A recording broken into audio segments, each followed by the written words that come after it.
estamos celebrando a este gran santo no es del occidente, sino que del oriente. San Juan Damasceno, doctor de la Iglesia, y por eso hemos convocado a quien nos va a ayudar a conocerlo un poquito más, el padre Alejandro Nicola. Hola padre, buen día, Doctor bienvenido. en patrística, ¿cómo te va, Padre Ale?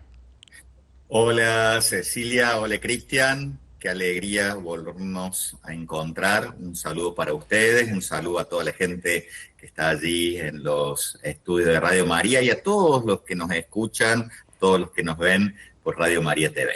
Bueno, Padre, primero recordanos, como lo hemos hecho también en otras ocasiones, hacemos mención a este santo y dijimos, Padre de la Iglesia.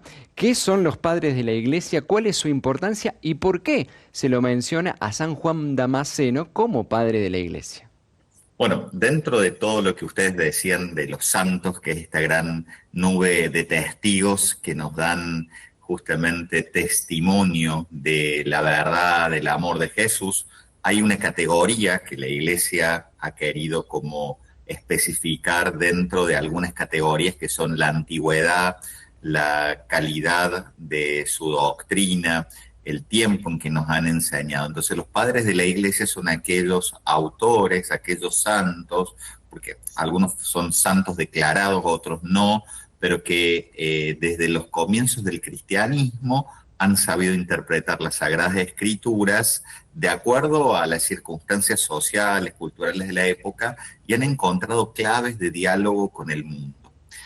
Tenemos una gran clasificación que se habla de los padres del Occidente y los padres del Oriente. Va desde el siglo II hasta el siglo VIII, ¿no? O sea, tenemos casi 6, 7 siglos, es bastante amplio en distintos contextos, en distintas circunstancias.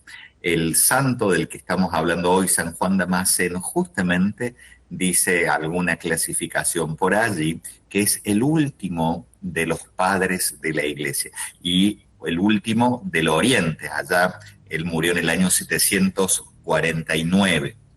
Ya después de esto hablamos de un periodo de transición o de puente hacia el periodo medieval, de los autores medievales. O sea, es de qué manera la razón puesta al servicio de la fe ha tratado de interpretar un mensaje escondido, guardado en las escrituras, para hacerlo más digerible a la gente, a los feligreses, a los creyentes, y eso poder llevárselo a la vida. Bien, padre, y bueno, sabemos que hubo una gran enseñanza de este santo San Juan Damasceno respecto a la relación de los creyentes con las imágenes, alguna controversia de alguna manera con los iconoclastas. ¿Nos puedes explicar un poquito de qué se trata? Exactamente. San Juan Damasceno tenemos que decir que uno de sus principales aportes, son varios, pero el Papa Benedicto XVI, en una catequesis del 2009, hablaba de que uno de sus principales aportes es todo lo que la doctrina del Damasceno, se llama Damasceno porque vivió en Damasco, Damasco en la actual Siria, ¿no? O sea, de ahí viene el gentilicio de Damasceno, ¿sí?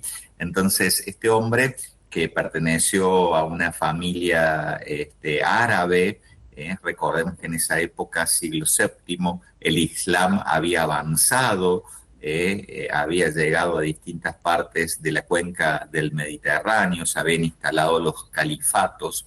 Justamente Juan pertenece a una familia bastante adinerada, primero tiene toda una formación clásica y luego en este contexto del Islam, recordemos que el Islam, juntamente tomando aquellas prescripciones del Antiguo Testamento, prohibía la veneración de las imágenes. Entonces, los seguidores de Mahoma, de alguna manera, habían instaurado en todo el imperio la prohibición, ¿no? El cristianismo había suscitado la veneración de las imágenes. Entonces hay una gran controversia. El iconoclasmo, como bien decías allí, Ceci, es esta persecución que va a ir en contra de todos aquellos que tuvieran imágenes de santos o de Jesús o de Dios en sus casas y en las iglesias, ¿no? O sea, de hecho, muchas iglesias, muchos templos, si uno va actualmente va a ver que están como arrancadas las Ujú. pinturas, han sido como raspadas, tratando de sacar todo tipo de imagen que no quedara rasgo, porque parecía que era una herejía haber hecho esas imágenes con ese precepto bíblico que está en el Antiguo Testamento, en el libro del Levítico, en el libro del Éxodo. Entonces, lo que va a hacer Juan Damasceno es justamente tratar de explicar cuál es la razón de la veneración de las imágenes, ¿sí? Entonces, él va a explicar justamente, les voy a leer un pedacito porque Dale, creo dale. que es lindo escucharlo al autor Sí, mismo explicando, ¿no? Lo que es el culto al Dios vivo y verdadero y el culto a los santos, ¿no? Ya lo vamos a ver que es, uno, se los adelanto, es el culto de latría, que es adoración, que es a Dios solamente, y el de prosquínesis, que es el de veneración. Ahí le hace esa distinción entre adoración y veneración. Pero fíjense lo que dice justamente en una obrita que se llama Contra los calumniadores de las imágenes, ¿no? Y dice así Juan Damasceno. En otros tiempos, Dios no había representado nunca en una imagen al ser incorpóreo y no tener rostro. Pero dado que ahora Dios nos ha visto en la carne y ha vivido entre los hombres, yo represento lo que es visible en Dios. Yo no venero la materia, sino al creador de la materia, que se hizo materia por mí y se dignó habitar en la materia y realizar mi salvación a través de la materia. Por ello, nunca cesaré de venerar la materia a través de la cual me ha llegado la salvación, pero de ningún modo la venero como si fuera Dios a la materia. ¿Cómo podría ser Dios aquello que ha recibido la existencia a partir del no ser? Yo venero y respeto también todo el resto de la materia que me ha procurado la salvación, en cuanto que está llena de energías y de gracias santas. No es materia el madero de la cruz 3 veces bendita, y no son materia la tinta y el libro santísimo de los evangelios, no es materia el altar salvífico que nos proporciona el pan de vida, y antes que nada, ¿no son materia la carne y la sangre de mi Señor? ¿O se debe suprimir el carácter sagrado de todo esto? ¿O se debe conceder a la tradición de la Iglesia la veneración de las imágenes de Dios y la de los amigos de Dios que son santificados por el nombre que llevan y que por esta razón habita en ellos la gracia del Espíritu Santo? Por tanto, no se ofenda a la materia, la cual no es despreciable, porque nada de lo que Dios ha hecho es despreciable. Bueno, un pedacito sí. ahí, ¿no? Hermoso como lo dice, ¿no? Por eso me parecía lindo poder dejar al autor mismo hablar, que eso es precioso. Pero fíjense ahí cómo el Damasceno distingue, ¿no? O sea, la materia nos revela al creador, ¿no? O sea, la materia es buena, la Mm. materia es criatura, pero no es el creador, ¿no? Eso es una distinción muy clara en la época de los padres de la iglesia, distinguir el creador de la criatura. Pero Dios se ha hecho visible en Jesús. En el Antiguo Testamento, la encarnación no había sido realizada. Entonces, cuando el Verbo de Dios se hace carne, la segunda persona de la Santísima Trinidad, Dios asume la materia, Dios se mete en la Mm. materia, Dios se une a la materia. Entonces Dios tiene rostro. Entonces ahí dice, es posible venerar la imagen.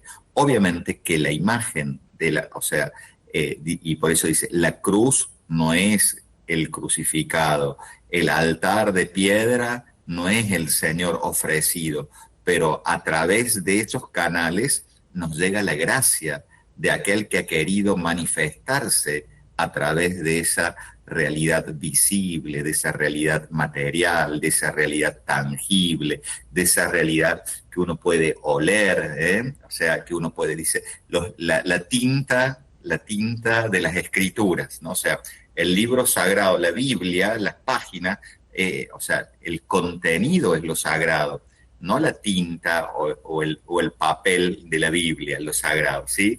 Esa Claro. es interesantísima esa Mm, distinción. Sí, padre, excelente. porque todo esto también nos pone y nos reubica respecto a las medallitas, Mm, las estampitas. Todo es medio, todo es reflejo de alguna manera también, ¿no?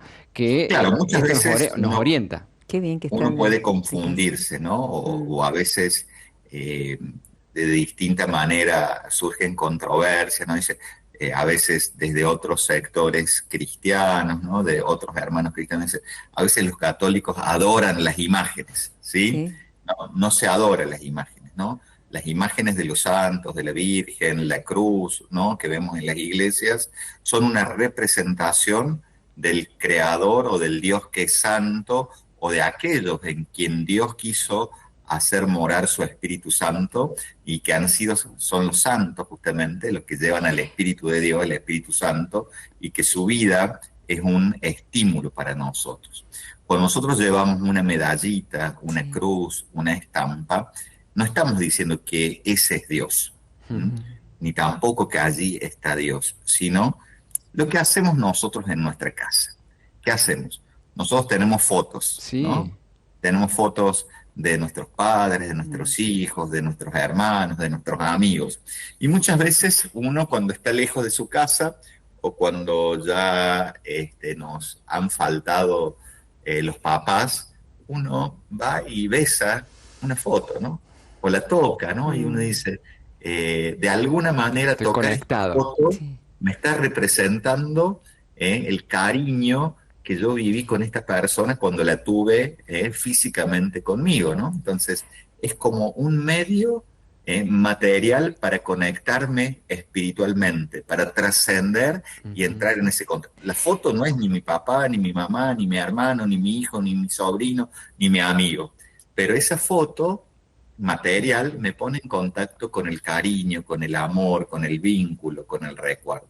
Lo mismo hacen las medallitas, las estampitas, o cuando tocamos una imagen de la cruz o de un santo, ¿no? O sea, nos ayudan. Primero porque necesitamos sensiblemente de aquellas cosas que nos entren por los ojos, por los sentidos, ¿no? Exacto. Para reavivar en nosotros esa imaginación, ¿no? Mm, Porque somos seres de sentidos, de sensibles, ¿no? Orígenes, que es otro de los padres de la iglesia, dice que así como tenemos sentidos externos, tenemos sentidos espirituales. Y los sentidos espirituales se avivan o se ponen en contacto a través de lo que nos entra por los cinco sentidos Qué físicos o bueno. externos, ¿no? Entonces, bueno, de allí es que justamente necesitamos esas expresiones visibles. padre, a veces hacemos bendecir también la medallita, el rosario. Esto también de alguna manera nos conecta con el creador, ¿no? Digo, por decir, porque no es lo mismo tener una medallita comprada en una librería que esté bendecida, ¿no? Antes. Claro, o sea, ¿qué es lo que Sí. hacemos en el acto de la bendición? Mm, O sea, sobre esta realidad creada, que puede ser una medallita de plata, del material que sea, digamos, de alpaca, de plástico, digamos, ¿no? De papel, sí. una estampita. ¿Y por qué la hacemos bendecir? Porque ese gesto que es un sacramental, la bendición, recuerda que Dios es el Señor de todo lo creado y que el Señor de todo lo creado se manifiesta a través de sus criaturas. Entonces, no es que esta medallita o esta estampita va a tener un poder mágico, sino que esto nos recuerda que siempre deberemos ponernos frente al Señor, frente al Dios a quien le damos nuestra total adoración. Por eso San Juan Damasceno explicaba justamente esto, ¿no? Que a él le debemos adoración, el culto de la trella, ¿m? Mm, Y a lo de los santos veneramos, ¿no? Entonces, es decir, solamente a Dios adoramos y a los santos los veneramos, ¿no? Porque no es lo mismo, ¿no? No es Bien. lo mismo Dios nuestro Sí. Señor, el Padre, el Hijo y el Espíritu Santo, que la Virgen o que los santos, ¿no? Entonces, exacto. también la iglesia se encargó, fíjense, en el siglo siglo octavo, estamos hablando, después esto va a ser definido gracias a la enseñanza de San Juan Damasceno, por eso es doctor de la Iglesia, en el segundo concilio de Nicea en el año 789. Y el Papa León XIII en el 1890 va a decir, gracias a la enseñanza de Juan Damasceno es que hemos podido hacer esa distinción. Bueno, y hablando de la enseñanza y del legado, un gran amante de María y tanto que nos ha dejado, nos ha orientado, Padre, porque muchas preguntas por ahí que nos han surgido, ¿cuántas veces María murió? ¿María se durmió? Bueno, ¿qué nos dice sobre la Virgen María San Juan Damasceno así de manera sintética, Padre? Porque tiene grandes escritos, San Juan. Bueno, eso es muy, muy importante. El Papa Pío XII, cuando se declaró el dogma de la Asunción de María al cielo, va a decir, como nos han enseñado los santos padres, ¿no? O sea, toma el testimonio de la enseñanza patrística y particularmente cita a San Juan Damasceno, porque Juan Damasceno es un fiel reflejo de la espiritualidad bizantina. La espiritualidad bizantina, a diferencia de la espiritualidad occidental, bizantina, griega u oriental, podríamos decir, es una espiritualidad cargada de simbolismos. Si uno va a la liturgia bizantina, vamos a ver que es una liturgia que dura mucho más tiempo, Sí, que tiene más cantos, que hay mucho más incienso, Sí. hay mucho más prolongada en himnos, en lecturas, ¿no? O sea, eh, el simbolismo es más expresivo. En la liturgia occidental somos más parcos, ¿m? Somos más como, no sé si sencillos, porque a veces somos rebuscados, pero como más cortito en eso, ¿no? O sea, el occidente apunta más a la razón, ujú, el oriente apunta más a los sentidos, ¿no? Al sentimiento que después me conecta con la razón. Claro. Entonces, Juan Damasceno trata de explicar, ¿no? Trata de explicar cómo es esto de María y su muerte. María murió y fue llevada al cielo, ¿no? Entonces, dice, si el Hijo de Dios, Cristo, murió, ¿cómo la Madre de Dios no va a morir? ¿Mm? Entonces, a veces uno dice, y la Virgen María murió y nos quedamos sí, como diciendo, no, sí, la Virgen murió, pero no tuvo pero fue pecado, llevada dice en uno. cuerpo y alma. ¿Cómo, Cristian, Claro. Pero no perdón? tuvo pecado. ¿Cómo puede ser que muera? Bueno, Jesús tampoco tuvo pecado, ¿no? Y Claro. sin embargo Él murió, asume. asumió los pecados. Y María unida, ¿no? Y eso es lo que explica eh, Juan Damasceno, unida al misterio del Hijo, participa. Y el mismo momento en que muere, resucita. María ya está resucitada. Mira, ¿Ah? María ya está resucitada. Les voy a leer un pedacito porque dale. él lo dice muy, muy bellamente con imágenes poéticas, ¿no? Entonces les pido que prestemos atención ¿Cómo no? a la poesía, a la imagen, al simbolismo que hay detrás de esta explicación. Dice, está hablando de la homilía sobre la dormición de la Virgen María. Sí, hablan en el Oriente diciendo María se durmió. María se durmió, María, entonces dice que es el 15 de agosto, la fiesta que celebramos todos los años. Y dice Juan Damasceno, hoy es introducida en las regiones sublimes y presentada en el templo celestial la única y santa Virgen, la que con tanto afán cultivó la virginidad, que llegó a poseerla en el mismo grado que el fuego más puro, pues mientras todas las mujeres la pierden al dar a luz, ella permaneció virgen antes del parto, en el parto y después del Oh, parto. Hoy el arca viva y sagrada del Dios viviente, la que llevó en su seno a su propio artífice, descansa en el templo del Señor, templo no edificado por manos humanas. Danza David, su abuelo y antepasado de Dios, y con él forman coros los ángeles, aplauden los arcángeles, celebran las virtudes, exaltan los principados, las dominaciones se deleitan, se alegran las potestades, hacen fiesta los tronos, los querubines cantan laudes y pregonan su gloria a los serafines, y no un honor de poca monta, pues glorifican a la Madre de la Gloria. Fíjense qué hermoso, ¿no? O sea, toda la gloria celestial, especificada en todo este cortejo de ángeles, ¿no? Hace toda la descripción de los ángeles que en el Antiguo Testamento, cómo entran en esa gloria. Pero fíjense qué bonito lo que dice ahora. Hoy, la sacratísima paloma, el alma sencilla e inocente, consagrada al Espíritu Santo, salió volando del arca, es decir, del cuerpo que había engendrado a Dios y le había dado la vida para hallar descanso a sus pies, y habiendo llegado al mundo inteligible, fijó su sede en la tierra de la suprema herencia, aquella tierra que no está sujeta a ninguna suciedad. Hoy el cielo da entrada al paraíso espiritual del nuevo Adán, en el que se nos libra de la condena, es plantado el árbol de la vida y cubierta nuestra desnudez.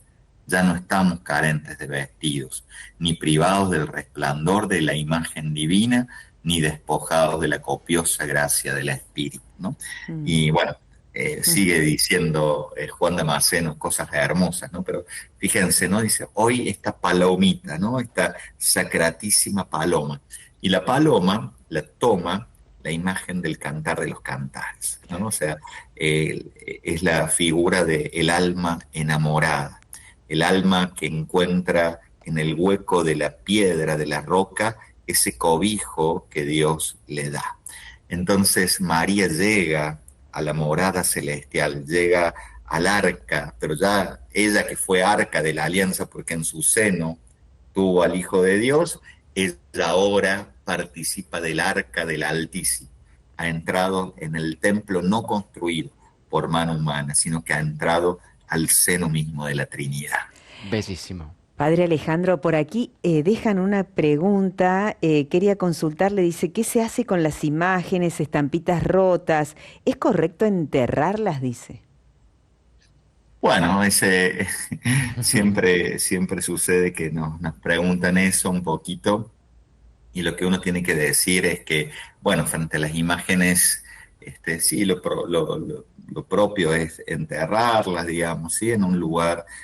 Así tenemos la posibilidad de tener algún lugarcito en la casa, porque de alguna manera han sido bendecidas, o sea, tratar de no tirarla a la basura, digamos, ¿no? Por un poquito de ese respeto a lo sagrado, ¿no? Padre, por aquí, bueno, ya también despidiéndote, y desde acá, desde los mensajes del canal de YouTube, también de alguna manera se despiden, porque nos dice Zulema: hola, muchas gracias por todas tus enseñanzas, Padre Ale, siempre tan generoso de compartir tus conocimientos. Te vamos a extrañar en la Cristo, pero sabemos que tu nueva comunidad será muy bendecida. Estamos hablando de la nueva comunidad allí en Carlos Paz, Padre. Ya sabemos que en un ratito tenés que partir para, bueno, seguir haciendo la previa allá a tu nueva comunidad. Bueno, muchas gracias. Y bueno, o sea, uno cambia de casa, esperemos no cambiar de pensamiento, ¿no? Y bueno, uno sirve a la iglesia y uno le toca estar acá, mañana en otro lado, pero lo importante es poner la mirada en Dios y tratar de ser dócil y fiel a lo que Dios me ha regalado. Excelente toda la explicación, Padre, nos has ayudado muchísimo. Así que, bueno, ojalá que te podamos también consultar Sí, más adelante seguro. cuando surja. Por supuesto, siempre es un gusto, una alegría, y creo que siempre que podamos pensar nuestra fe, podamos conocer las razones de por qué hacemos lo que Claro. hacemos, de por qué rezamos, de por qué celebramos el culto, ¿no? Nos ayuda, ¿no? A esa Sí. inteligencia de la fe, no solamente para saber más, sino para dar razones Claro. de nuestra esperanza, ¿no? Y creo que esa es una clave frente a nuestro mundo, dar razones de nuestra fe, dar razones de nuestra esperanza, nos convierte en hombres y mujeres maduros, hombres y mujeres convencidos, hombres y mujeres que podemos compartir este gran tesoro con toda la humanidad. Y hombres y mujeres que podemos amar un poquito más cada día, el gran llamado que nos hace Jesús. Recordarle a la gente que a través de la señal de Radio María también, si no me equivoco, los domingos estamos compartiendo alguna pequeña pildorita que tiene que ver, a través de las palabras del padre Alejandro, con la mirada sobre este tiempo de preparación a la Navidad, de la Navidad y algunas otras más celebraciones desde la voz de los padres de la Iglesia. Padre Ale, así que gracias también por ese servicio. Bueno, es una cosa muy linda escuchar a los padres, que ellos nos ayuden a rezar para crecer en nuestra fe. De eso se De trata. eso Así se que trata. también gracias a la radio por esta posibilidad. Gracias, Padre Alejandro Nicola. Será hasta prontito entonces. Buena jornada, buen comienzo por esta nueva comunidad que te espera. Y bueno, desde ya lo que se viene es lo mejor, así que así hay que esperarlo. Un abrazo, padre, gracias. Bueno, muchas Gracias. gracias, buen Chao, día, chao. hasta luego, chao, chao.